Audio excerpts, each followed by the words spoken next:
ಯಾರು ಪ್ರಸ್ತಾಪ ಸದಸ್ಯರು ನಮ್ಮ ಗ್ರಾಮಾಂತರ ಅಧ್ಯಕ್ಷರಿದ್ದೇವೆ. ವಿಶೇಷ ನಮ್ಮ ಗೌರವ ಜಿಲ್ಲಾಧಿಕಾರಿಗಳಿಗೆ,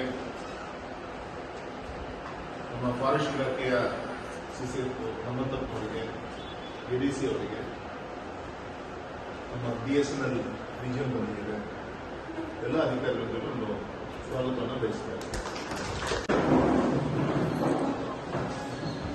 ಎಲ್ಲ ಕಾಪಿ ಎಲ್ಲ ಕೊಟ್ಟಿದ್ದೀವಿ.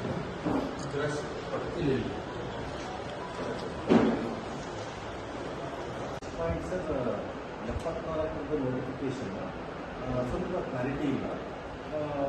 2019 ಬಂದಿದ್ರಲ್ಲಿ 500 ಎಕ್ಸ್ಟ್ರಾ ಸೇರಿಸಿದ್ದು ಕ್ಲಿಯರ್ ಇದೆ.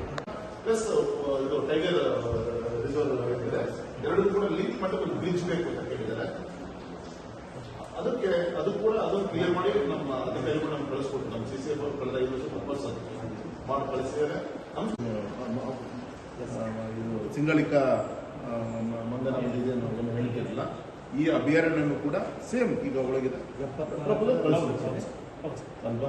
ಅದನ್ನ ಒಬ್ಬ ನಿಮ್ಮ ಸಮಯ ನಿಮ್ಗೆ ಇಟ್ಕೊಂಡು ಅಲ್ಲಿವರೆಗೂ ಕೂಡ ಅವರಿಗೆ ಅದೇ ತೊಂದರೆ ಆಗಬಾರ್ದಲ್ಲ, ಅಲ್ಲಿವರೆಗೂ ಕೂಡ ಅವ್ರು ಕೊಟ್ಟಂತೆ ಅದೇ ಅರ್ಜಿಗಳನ್ನ ರಿಜೆಕ್ಟ್ ಮಾಡಬಾರ್ದಲ್ಲ.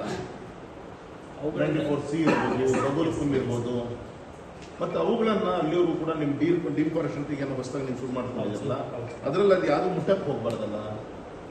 ಅದೆಲ್ಲದೂ ಕೂಡ ಈ ಭಾಗದ ತಡೆ ಹಿಡಿಬೇಕಾಗುತ್ತೆ. ಇನ್ನೇನಿದೆ ಹೇಳಿದ್ರು ಗ್ರಾಮದ ಕೂಗಾರು, ದಾರಿಗದ್ದೆ, ಮೇಲಂಜಿ, ಬಿಣಿಸ್ಗೋಡಿ, ಕುಪ್ಪಡಿ, ವಬಿನಾಲೆ, ಗೋರುಗೋಡು ಭಾಗದಲ್ಲಿ 94C ಹಕ್ಕುಪತ್ರ ನೀಡಲು ವಿಳಂಬ ಮಾಡಿಕೊಳ್ಳೋ ಬಗ್ಗೆ ಏನಿದೆ? ಏನಪ್ಪ